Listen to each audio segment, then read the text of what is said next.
So in this video, both me and Matthew are going to distill both of our own separate side hustles, and we've sussed out 5 key areas that you need to consider if you want to launch your side hustle whilst you're still working, because we both did it, but we want to share it with you guys. So, Matthew, should we kick off with number 1?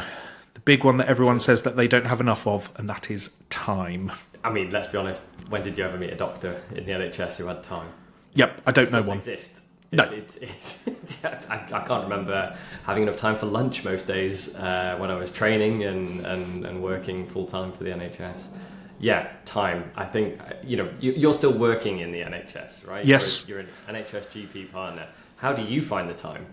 I think there's you get a lot of advice, and they say like, oh, stop doing this and stop doing that, stop scrolling on social media. But I think I'll be the biggest hypocrite in the world if I didn't say that I still enjoy my, however long scrolling on YouTube, Facebook, etc. So I think actually what I found that works is trying to find little snippets in the day, in and around the family generally, that you can do a little bit of work. So for me, the big project that we're working on, either the YouTube channel or the other 20% online course, is basically whether you find those little 15 minutes in the day that you can do a little bit of work on. So, I'll be poolside when the kids are having their swimming lesson. I'll jump on Canva on my phone and be there tweaking away, say, a thumbnail or doing a little bit of video editing, might even take my laptop, just to sort of, and those chunks of time do build up. So I may be able to do, say, 80% of it on my phone, and then I'll suddenly go, right, at the end of the day, I can then do the final stuff when all the kids are in bed and we've had our dinner, and it takes less time. And it's probably why as well you'll see a lot of the videos that I do, or several of them, will be outside, because I'm doing the evening dog walk. So instead of just having a podcast on and me wasting time inadvertently because I'm walking the dog, I'll be like, no, I'm going to get my phone out. I'm going to look a bit like a tourist and have my, extendy stick out and record on my headphones because I've got them to hand. And you're just utilising what little time you've got, but trying to do either another activity or just not wasting it. I think that dual time thing is quite key. I certainly used to, and I still do, in my commuting time, I will listen to a podcast or an audiobook. Yeah. So although I don't have a lot of time to read books, I still read a lot of books.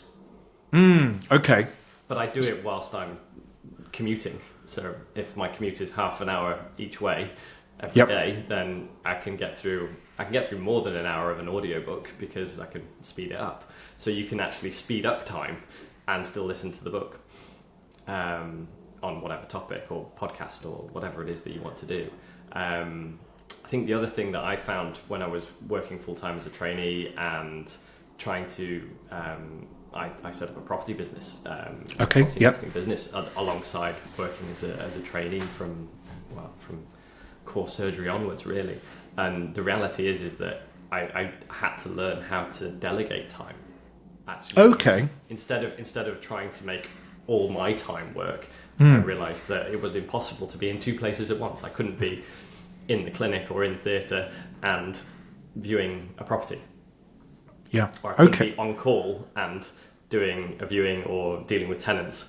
So the reality is I have to delegate. So I learned how to utilise other people's time. So be that agents, be that brokers and various other people and solicitors. You certainly need their time to do all these things, of course. But the reality is that now I have an entire business that pretty much runs itself with very minimal input from me. Less than maybe an email a week. And that is about how to utilise other people's time. And that is a skill in itself. But I think as doctors, we're all pretty good at that. We know how to refer. Yes. If you have a problem with a patient in your clinic as a GP, and you know that you've reached the limit of what you can do, you have to ask for someone else's time. To help sort them out. You may not think of it like that, but that's actually what you are doing. Because there's no point in them coming back to see you. Taking more of your time. So I think you can do both. You can hack your own time, and you can certainly leverage other people's time. And once you've got that kind of sort of neatly lined up, actually you can get a heck of a lot more done. And that makes productive. a lot of sense. And I know certainly from a DocSupport perspective, that's what we're looking at next, is how we can leverage other people's time to get more content out, make the channel better, make the, all the website and what we're doing a lot better, because both Matthew and I, we just don't have that time to do it. But not that we can't do it, it's just that we don't physically have the time to do it. But that raises the next point of money, which you're going to need some cash. So obviously with property, as soon as you mention property, you are not looking at small amounts of money. How the heck did you get the cash for that? So I think it's interlinked with time. Okay. So very much so, as once you know the value of your own time, I think you can be more cautious about how you spend your time, if you like. So as a doctor, I can go and maybe work a locum session, or I can actually just have a salary job, or I can go and work in out of hours. There's loads of different ways you can be employed as a doctor, and that's just within the NHS. There are also other options outside. And the reality is that your time is probably more valuable than some of the tasks that you're trying to achieve in setting up your own business. And therefore, it's a case of maybe learning how to do things in the initial part, and then kind of going, actually, I can now ask somebody else to do this. And it's probably more cost effective to pay for an hour of their time than it is for me to go and do it. I can give you a fantastic example. Oh, go on, please. Love an example. So when I was starting out, I plumbed a toilet. Okay. Into Got down and dirty.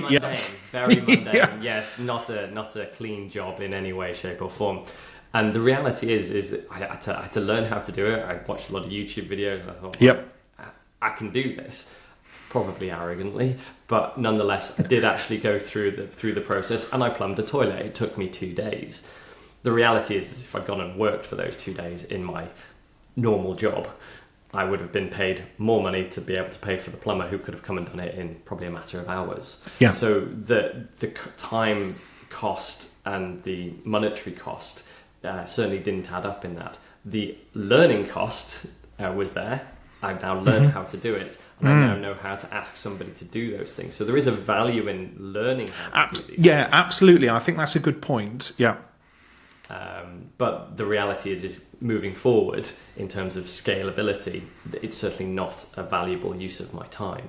The same is true for, say, managing tenant queries and questions. I pay an agent to deal with all of that, so I'm not effectively on call to all my tenants all hours of the day. So again, I've leveraged their time so that I have more time for me to go and do something.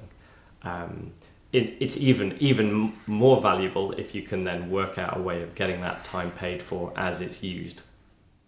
Ooh, okay. So for example, my letting agents get paid by my tenants every month. Yeah. Okay, so you're not so you're not. So I've even managed to remove myself from actually paying my agent, if that makes sense. That does. So it's sort of like a closed loop on that, where you're not even getting involved. Oh, that's hacking it completely. So once you work out those little tweaks, it doesn't matter what business you're in, what side hustle you're trying to do. If you can leverage it so that you're only paying for that. A great example is people who are doing, say, buying and selling things online. Yeah. So you only pay a transaction fee when a customer pays for the product. Right? You don't pay for the transaction fee before or by the month. You only pay for it on demand. That makes sense. Yeah, absolutely makes sense. And I think you raise a couple of points, though, that when you're starting out, whatever project it is, knowing the process is a really useful thing to do. And I would encourage everyone to do it. So from a YouTube aspect, sort of like you've got a multi-step process. It's not just shoot video, done, out, gone. It's idea, scripting, filming, editing, and then the promotion afterwards. And actually that's a very skim 5-step process. But actually, if I've done it all, and then actually you recognize, I think, what bits you're good at and don't take you a lot of time, because you can just rattle it out very quickly and it may come naturally to you. But there may come bits in any process that you're not as good at, that you can then think like, right, I will offset that. Or now that I've done it and I know what good enough looks like, you can then go out and find someone who's either as good as you or hopefully better than you. And then unbeknownst to you, you've put you've upped your game by finding someone else who say, like I know you were saying you found a lot of people who can find properties quicker and better than you can. I'm always, I hate editing. If I liked it, I would continue to do it. But, it's sort of like if I can palm that off to someone else who can do it as good a job, hopefully even better, brilliant. More than happy with that. Yeah, that kind of, the value of your time becomes even more credible. Like, so the things that you're trying to do is you're actually just doing the things that you want to do. Absolutely. Other things, so for example, scripting or sort of generating ideas, because that comes from our natural, it's all based about what we do on a day-to-day basis. And actually that's a fairly quick and easy process of like, well, I had this happen today. I've listened to this podcast and it really sort of resonates with me. So let's do a video on that. That is a quick and easy process, where if someone else who doesn't live our lives or doesn't know us, that's going to be a long journey. But the other end is like, you can understand what you're doing, editing, promotion. Yeah, we're at the point you can do it all yourself, but actually if you can offset it, brilliant. So, and that's the scalability side. That's the scalability side of when you're sort of launching your new side hustle, is that you generally start with small amounts of time, but you need to develop quickly so that you can scale it up. And by using other people's time, you can generally do that quite quickly.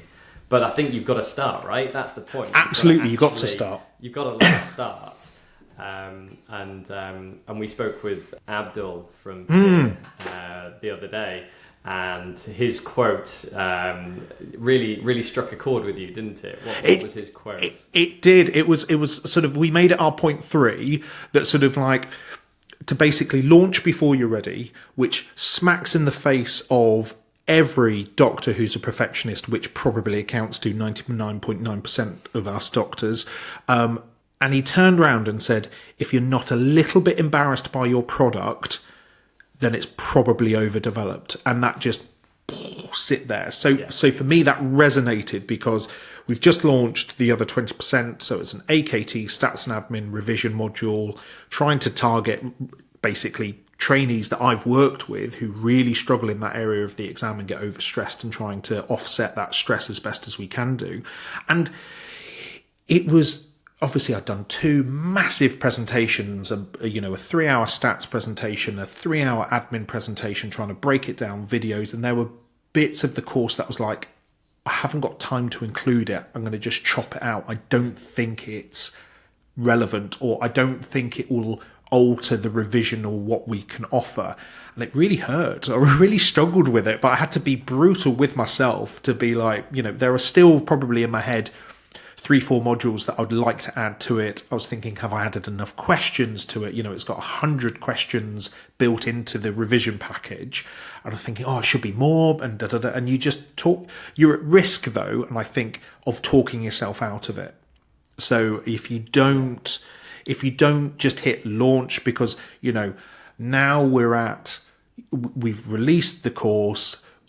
Next, we're filming, and this time next week, the results for the AKT come out. So it's a big fingers crossed moment. I've had a couple of feedback already from some of the people who've taken it, saying that really helped. Thank you.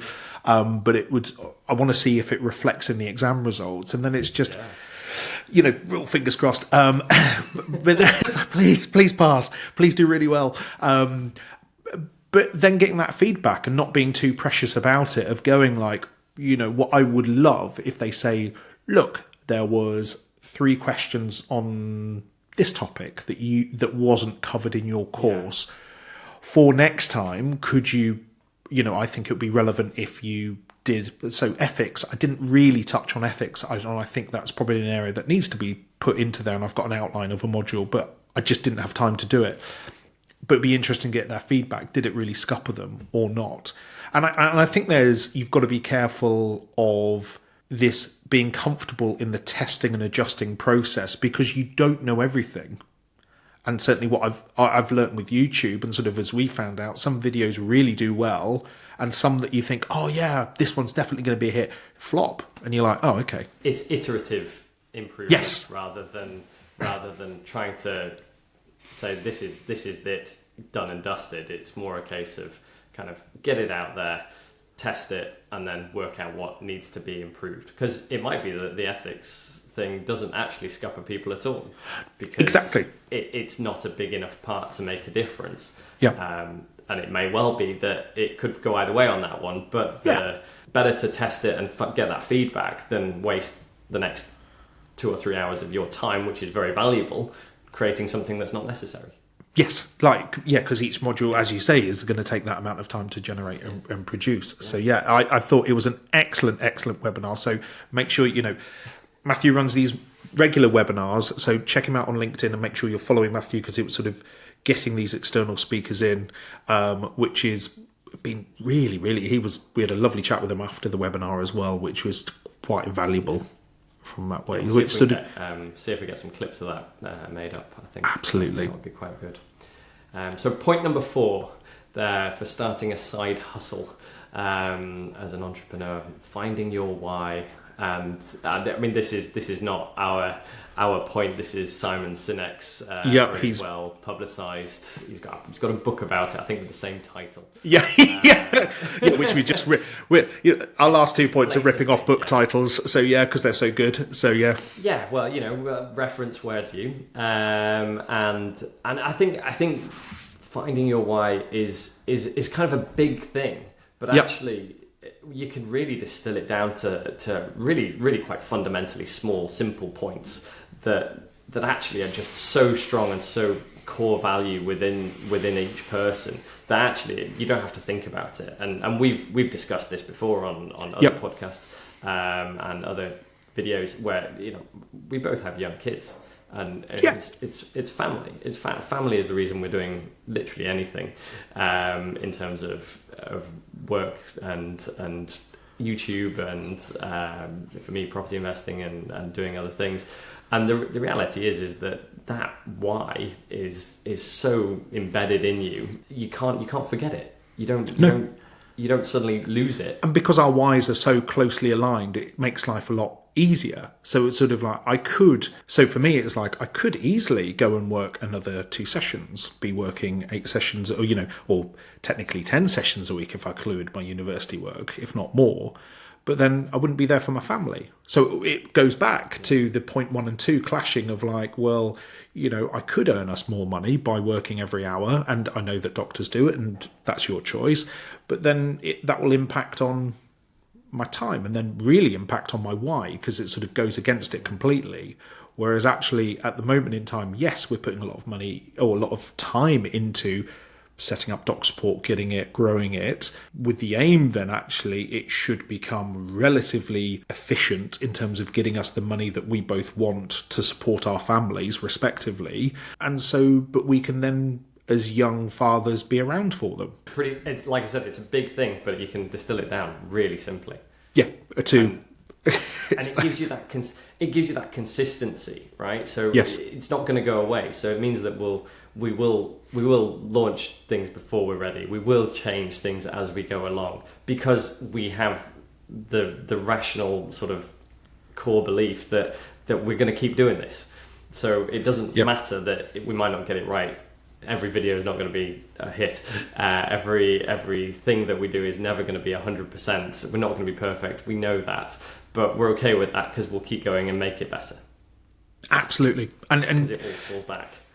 Yeah, and that's the bit, and it's sort of like, and then it's bringing on to our final point of just make your life a bit easier.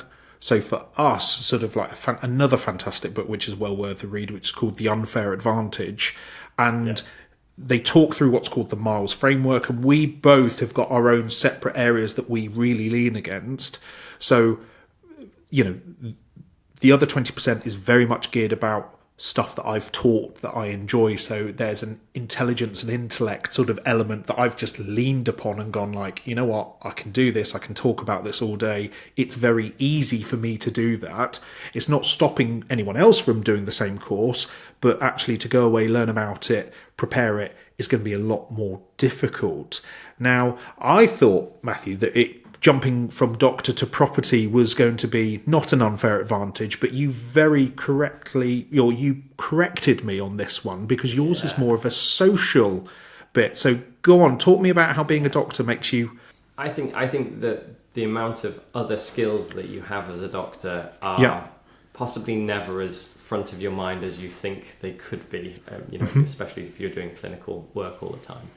And when I was a trainee, I started doing property investment. And what I found is that the reality of it is it's not really about bricks and mortar, and it's not really about money. It's actually about relationships and people, which is exactly what you're trained to do as a GP, is be able to, very quickly build a rapport with somebody, use your communication skills, and gain quite sensitive information out of somebody within 15 minutes, and come up with a solution or a plan, and that they then buy into. Not only have you come up with a plan, but you get them to kind of give you all the answers and buy into it. Now, I've probably completely condensed 3 years of training down into into that bit, yeah. But the reality is you can use those skills and the fact that people inherently trust their doctor to kind of have an unfair advantage when speaking to other people. And because you're a doctor, I know there are people who aren't getting the jobs that they want at the minute, but on the most part, you're not unemployed. People are always going to need doctors. So from a sort of going and approaching people and asking them to help me find properties, do things, inherently you have a much higher success rate of that. People genuinely believed what I was trying to do without me having to kind of false or come across as pushy. It was very much a case of just genuinely asking people in a nice way to help me, to the point now that I actually invest with other people who used to be doctors and now are full-time property investors. So it comes almost full circle.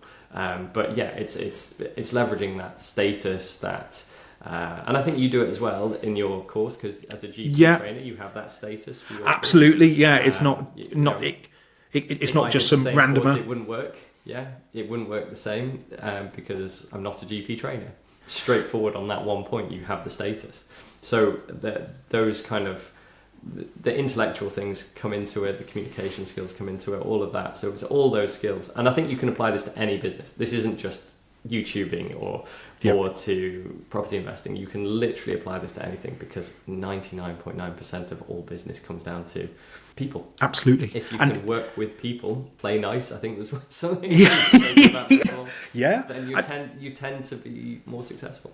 And it's that anything, whether you're trying to strike a deal or trying to sell something, a lot of it boils down to active listening, which, guess what, as GPs we've been, as you say, we've been taught this for 3 years, and you thinking at the time of like, oh yeah, this is just to pass my consultation part of the RCGP exam, whatever that looked like. But actually it is not wasted energy or learning. Far from it. It's been so invaluable to even just, like, as you say, building rapport. I was on a call the other week with someone who was looking to commission some videos. Started off with chatting about Eurovision. I was like, all right, you want to build rapport? I can build rapport. I can chat about this, that, and the other. Just so that you don't come across as the sleazy salesman who's sort of like, minute. Not even minute one, but sort of 10 seconds into the call, you're like, right, let's talk about sales. Let's talk about what I can offer you. It's like, no, you want to build rapport? Fine, I can build rapport. It's interesting. I think, and if you were asked a really good salesperson to write down how they get a sale, and then you asked a GP to write down how they do a quote unquote a really good consultation, I think you'd actually see quite a lot of very strong similarities. I think you only have to watch the "Sell Me This Pen" videos. And you're like, what you did? Example, and it's just and you realise it's all communication skills. Absolutely. So we hope that you found those 5 points and sort of our reflections upon them useful for you. We'll leave the links to the books below, because actually they are well worth a read. And if you've got any sort of questions, comments, we'll drop all our emails below as well. Please feel free to get in touch.